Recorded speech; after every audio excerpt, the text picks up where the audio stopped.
Marija Matić i radim kao analitičar kriptovaluta i blockchaina za međunarodni novinski portal CoinTimes. I sada ću vam pričati o primjeni blockchaina u budućnosti, ali bih voljela da čujem samo koliko vas je čulo za blockchain i kriptovalute. Ako možete podignuti ruku. Svi, super. Možete podignuti ruku svi vi koji imate neku kriptovalutu ili ste ikad kupili? Super. A koliko vas je tradovalo na berzi, rudarilo i malo profesionalije se žali? Aha, košar.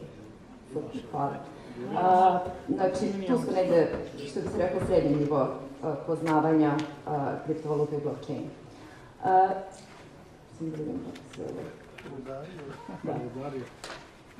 Čisto za one koji ne znaju, znači blockchain je decentralizovana mreža preko koje, kao baza podataka, preko koje možemo slati i na koje se čuvaju transakcije u vidu brojki ili informacija. Prvi blockchain je bio Bitcoinu, međutim, nakon toga je došlo još mnogo drugih verzija blockchaina u vidu drugih kriptovaluta, a kako su vlade, korporacije i ostali akteri prepoznavali bitnost i značaj blockchaina, takođe su shvatili da blockchain može se koristiti i samo za razmenu informacija, odnosno za čuvanje informacija u toj decentralizovanoj bazi podataka. S tim u vezi, rekla bih, evo ovako, ovde možete pogledati šta znači u stvari centralizacija, šta decentralizacija. Znači, na ovoj prvoj slici, recimo da imate centralnu banku, znači ona vam je single point of failure, znači ona vam je ta jedinstvena tačka koja može da se sruši. Naprimer, ako uzmete u obzir njen server, ako neko hakuje server centralne banke i tako dalje. A u decentralizovanom slučaju mi imamo gomilu nodova, tipa na Bitcoinu postoji na 100.000 nodova i na drugim kriptovalutama takođe, oni malo decentralizovaniji, što znači da svaki nod u stvari predstavlja neki kompjuter ili uprošćeno rečeno server, mada to ono kao pušenje too much. Ali u svakom slučaju, znači to vam je kompjuter koji čuva čitav ledger na sebi, znači čitavu istoriju transakcija. Ukoliko neko hakuje jedan od nodova, on neće i ne može srušiti čitavu mrežu. To je prednost decentralizacije. Takođe imamo različite vrste decentralizacije. Znači ovako kao imamo i distributed, to su neki drugi ledgeri tipa IOTA što ima Tangle i tako dalje, dark tehnologiju. Što se tiče ostalih prednosti blockchaina, jako je bitno to da nema cenzure, znači da je istorija transakcija nepromenjiva.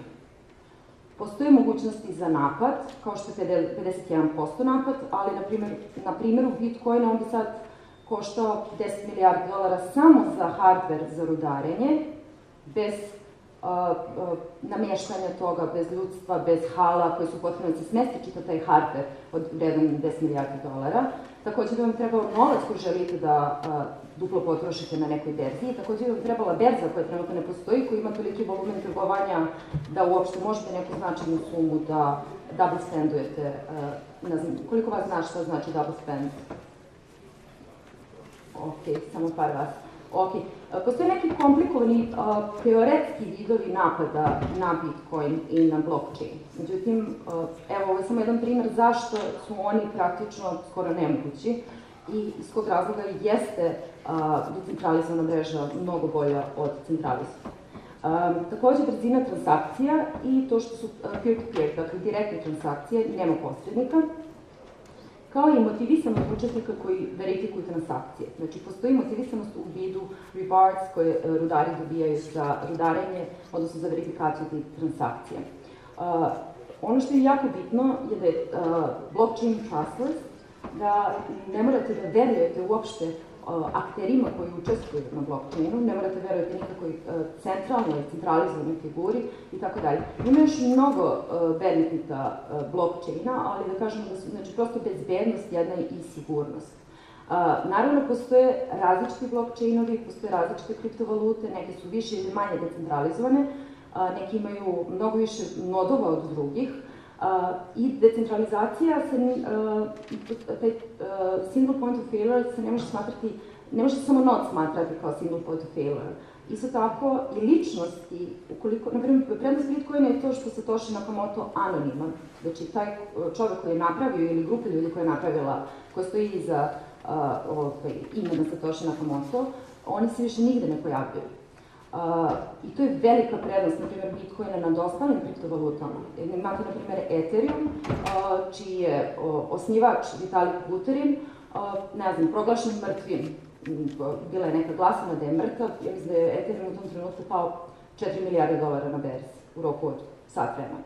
Onda je poslao na Twitteru da je živ i da je to glupost, ali u svakom slučaju ogromna je odgovornost na osobama koje osnivaju kriptovalutu da održe određeni nivo i reputacioni nivo. Mislim, nemam pojma, ako bi izašao midget porn, što god.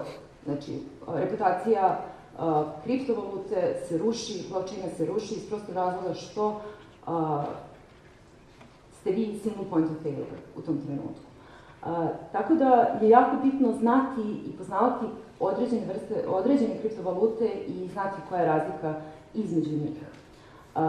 Isto jako bitno što se tiče primene jeste da znamo što su permissionless blockchainovi. Znači, permission blockchainovi, to su oni za kojima je potrebna dozvola kako bi pristupili, znači, mreži.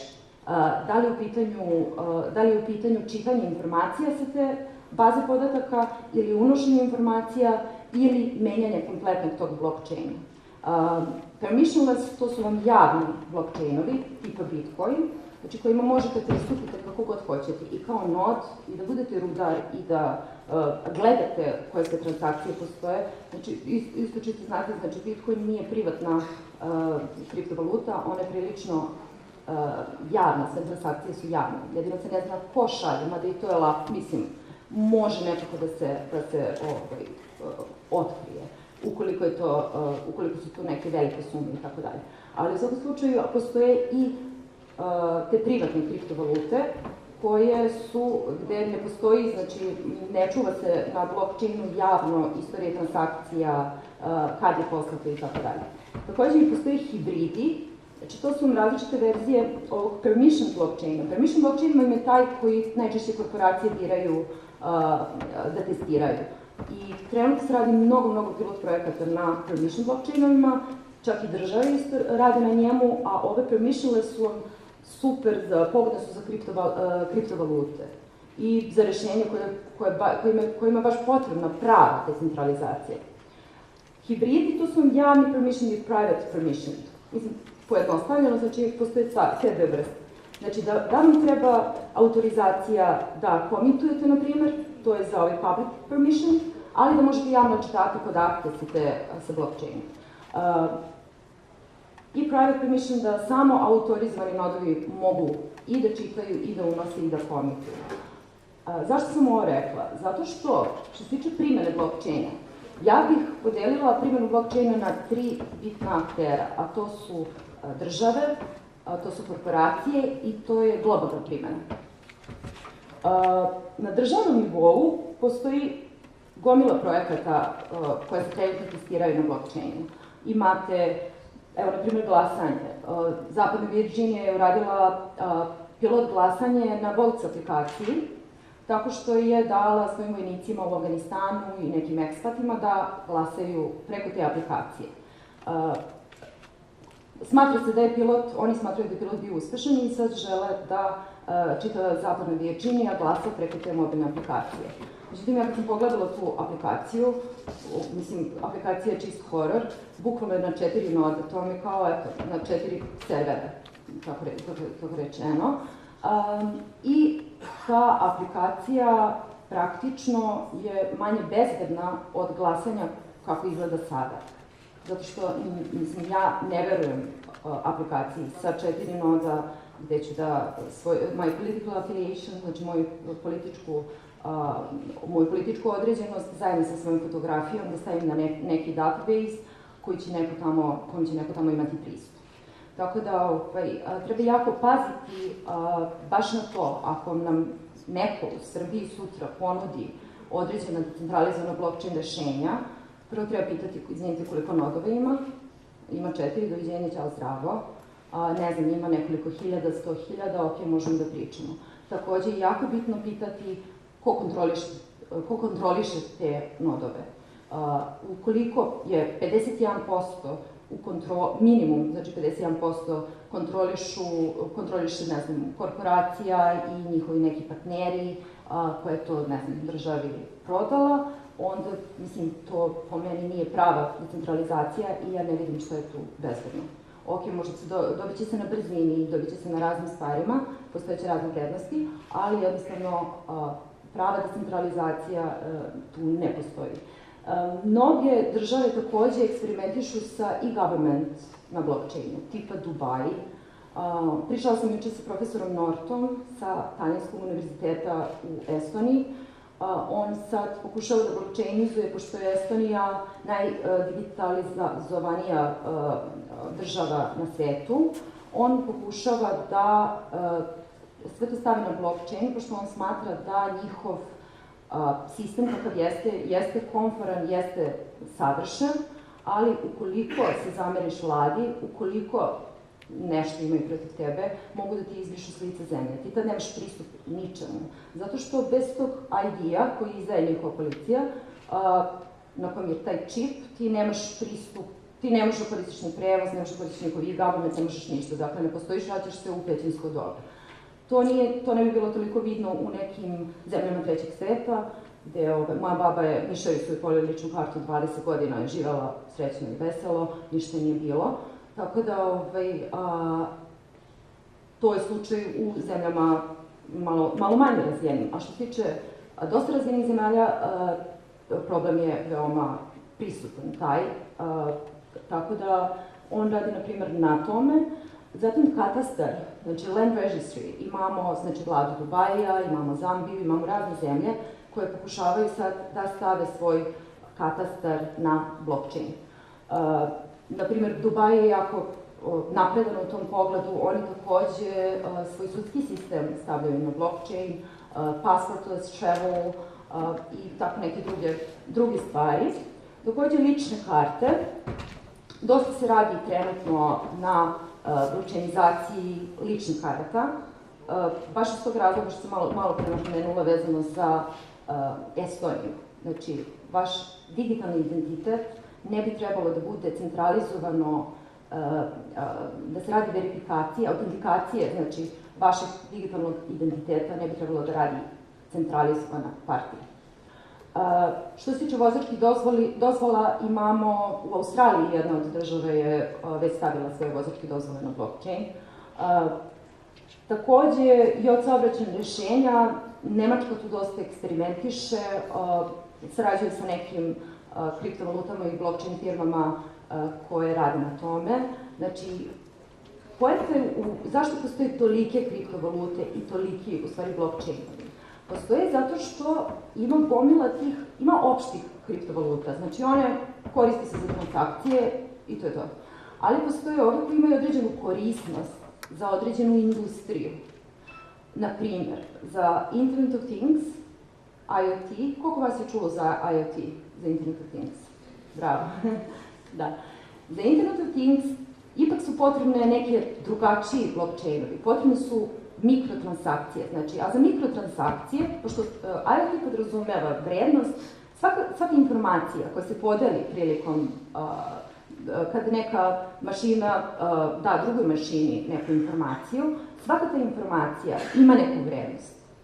Da li je vrednost 0,0000 ne znam koliko dinara ili mnogo veća, ali uglavnom su to neke jako male vrednosti i potrebno ih je brzo menjati. Naprimer, zamislite pošto će biti jednog dana, automatizovani automobil koji će da ide ulicama, pa će da sakuplja informacije od semafora, koji će biti povezani sa vašim automobilom, koji će vam davati sitne informacije vezano za gužvu, odnosno koliko automobila je prošlo pre vas, tim putem, ili ćete pitati benzinske pumpe, vaš automobil može saznati benzinske pumpi, gde je najjeftinije gorivo i tako dalje. I sve te male sitne informacije imaju određenu vrednost. Zato taj blockchain vezan za IoT mora da bude feeless, odnosno bez transakcionalnih troškova, ili da budu bukvalno blizu nuli ti transakcionalni troškovi ili skroz nula. Tu onda postoje neki određeni problemi, tipa dobro, a kako ćemo da motivišemo nodove, odnosno ljude koji će da koriste svoj, što god, da li CPU ili na kompjuterima, znači da podare svoje kompjutere za tu mrežu, znači za taj blockchain, kako ih motivisati ako je feeless, ako oni nemaju reward od toga što će verifikuju sve te transakcije. I tako dalje, ali to su već neke druge stvari. Imam na državnom nivou takođe nacionalne kriptovalute, sa kojima se apsolutno ne slažem. Venezuela i Iran su uvele svoje kriptovalute. To je okej, super ako si pod sankcijama i moraš. Sad ostaje da se vidi šta će biti sa Venezuelom i Iranom. Venezuela je osnovala svoju kriptovalutu, Petro, za koju je pegovala svoj bolivar.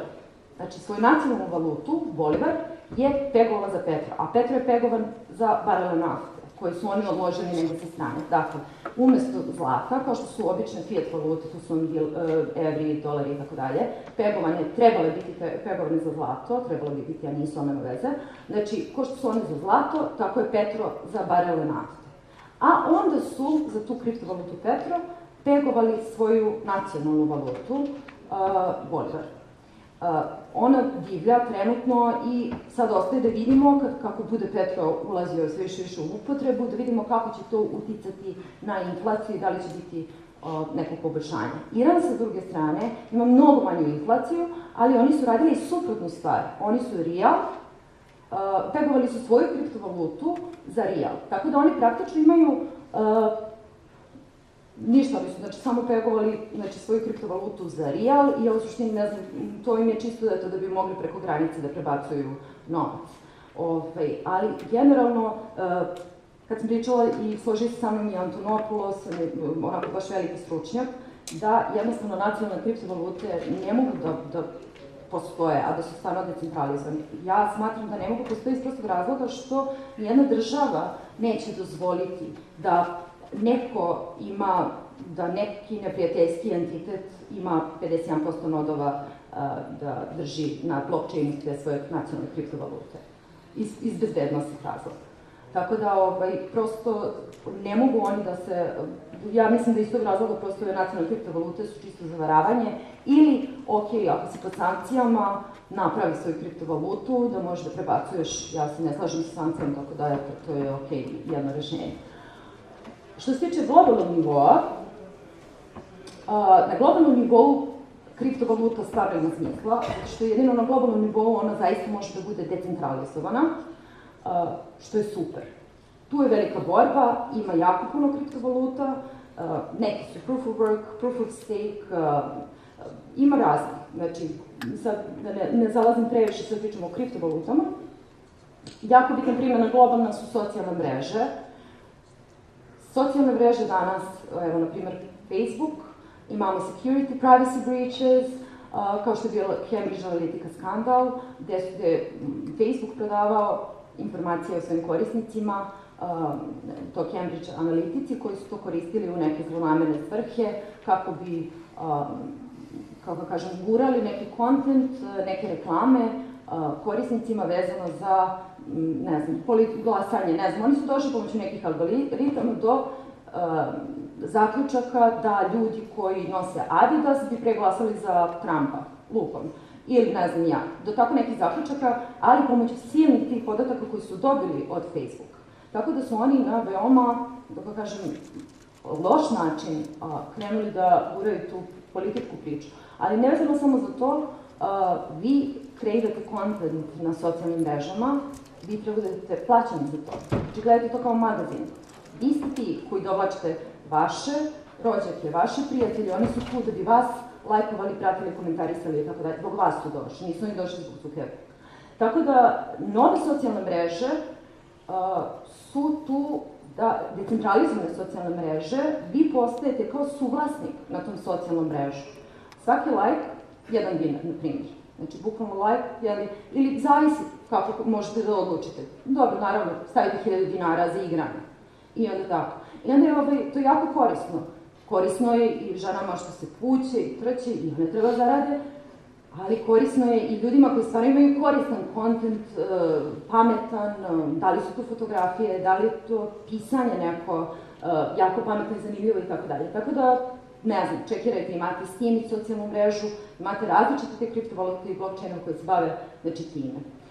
I trgovina, to je jako bitno. Ne znam da li znate koliko Amazon informacija o vama čuva i ko zna zašto koristi, s obzirom da je Bezos, ne znam, tamo u Pentagonu i ima sa njima, kako se zove, sa cijom razne ugovore i tako dalje. Imamo njihov home assistant, Alexu, koji takođe prikuplja, da ne pričamo ono što se smeje čudno i kad ne pričate ništa.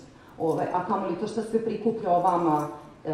Prosto, jako je potrebno da sve te informacije koje trenutno centralizovane rešenja, centralizovane te globalne veliki monopoli, da li vezano za socijalne mreže, da li za i u Srbiji se jako dobar projekat pravi sa privacy coinom SafeX za e-trgovinu platformu i tako dalje.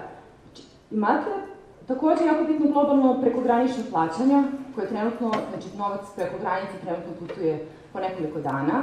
To naravno sve može instant da se odradi i ne znam sad koliko ima vremena. Što se tiče korporativnih rešenja, tu stvarno postoji ogroman dijapazon, znači proizvoda za koje su firme zainteresovane, koje firme testiraju, redu. Imamo različite blockchainove koji su decentralizovali cloud, znači koji su decentralizovali, na primjer, kapacitet vašeg kompjutera koji se prikačite na taj blockchain, da možete praktično zarađujete od slobodnog prostora na svom kompjuteru i raznim stvarima.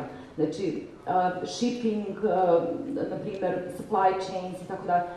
Mnogo problema rešava. Na primjer, što se tiče shippinga, sad imate, to je isto neki vid Internet of Things, imate kontejnere koji imaju senzore u sebi i koji mogu da mere humidity, znači to je vlažnost vazduha, truckanje, razne stvari mogu da mere, tačnu lokaciju, ne znam, da li je prošlo carinu, nije prošlo carinu, i vi imate real-time informacije o tome i one su, kao što sam rekla, zbog nemogućnosti menjanja transakcija, odnosno menjanja istorije nečega što je prošlo kroz blockchain.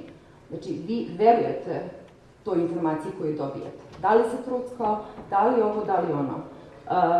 Takođe, supply chains, jako bitno, ima mnogo rešenja tipa za, ne znam, Nina, gde su stavili isto tako senzore. Sad, naravno, to dolazi do hardverskih problema i različitog eksperimentisanja sa različitim rešenjima, gde staviti, kako, da li u vidu nalepnice, kako izgledaju ti senzori i to. Na primjer, vina, to je protiv counterfeiting, znači za bilo koji proizvod, za originalne proizvode, znači da bi se videlo da je proizvod original, na primjer lekovi, za to je užasno bitno, na primjer za lekove, za vakcine i tako te stvari, gde vi kao kupac u apoteci možete aplikacijom, znači na telefonu, prisloniti na proizvod, odnosno tu neku nalepnicu, da je senzorčić, da vidite gde će vam odmah očitati da li je pod pravilnim uslovima taj lek čuvan, transportovan i tako dalje.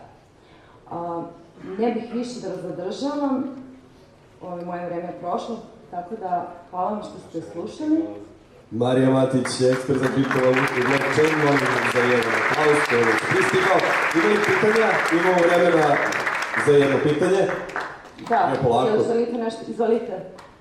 Jedno pitanje, pošto govorimo o investicijama u kriptovalutu, da li da ulažem u kriptovalutu zasnovanu na proof of work ili na onu koja je zasnovana na proof of capacity? Mislite proof of work ili proof of capacity ili proof of stake?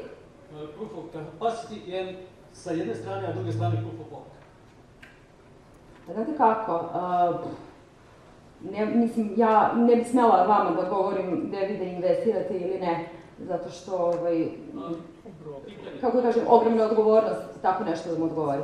Dobro, nije pitanje gde da investiram, gde je manji risk? Ne, stvarno ne bih smela da odgovorim na svako pitanje. Zato što, mislim, stvarno niko ne može da vam garantuje. A gde ste vi investirali? Da. Jako dobro pitanje i ja bih voljela da čujem odgovor zato što mislim, nikoga ne zna. Niko na ovom svetu, tako da... Jel vas interesuje još nešto? Izvolite. Ja imam pitanje, slušajući vas, došao sam na sledeću ideju. Odakle vetar duva? Da li je to tehnološki napredak, pa onda on zamajac razvoja, ili je to ideja proizvođača opreme da kažu ok, ajde da guramo malo više opreme kroz neku ideju. Mislim, meni taj deo nije baš dakle jasan. Nije vam jasno ko stoji iza toga? Ne ko stoji iza toga, nego ja sam mogu pretpostaviti. Sad trenutno ima mnogo aktera, Da. koji, da kažemo, Bitmain, na primjer, on gura, prosto zato što on gura proof of work novčiće i tako dalje. To je najveći kineski proizvođač te minerske opreme, rudarske opreme, koja je potrebna za verifikaciju tipa rudari, ako se čuju još rudari. Na primjer, oni guraju, oni imaju gomilu, postoji par klanova trenutno. Znači, sad je već situacija potpuno drugačija nego na početku, kad su bili samo entuzijasti, rudarci. A sad već tu ima raznih aktera koji su veoma zainteresovani, bukvalno su se stvorili neki klanovi oko Bitcoin Cash-a, oko Bitcoina, oko Ripple-a i onda tu neki sateliti koji idu oko njih, tajni javni sateliti, neke koje možete provaliti da su njihovi sateliti, neke koje ne možete provaliti. Tako da, ako uđete malo dublje, primećivat ćete u stvari koje su interesne grupe i šta u stvari hoće i šta i to. Ali to jednostavno pretvorilo se sad, ušlo je u te industrijske tokove i kao i bilo koji biznis sad već tu ima svačak. Želite još nešto pitati? Da li još neko pitanje ima? Ako ne, imam ja jedno pitanje, PIO fond baciti na blockchain ili ne? PIO fond, pa ne znam, to nisam, kako se zove, nisam o tome ni razmišljala ni čitala ništa o PIO fondu na blockchainu. Ne, naš PIO fond, da rešimo sve probleme sa penzijama, da smo rešili. Penzioni fond. Da. Pa ne znam da su radili neki projekte na, ne znam ja, ne, to je na osiguravajuće kuće. Šalio sam se, hvala na sjajnom predavanju. Još jedan aplauz Marija Matić.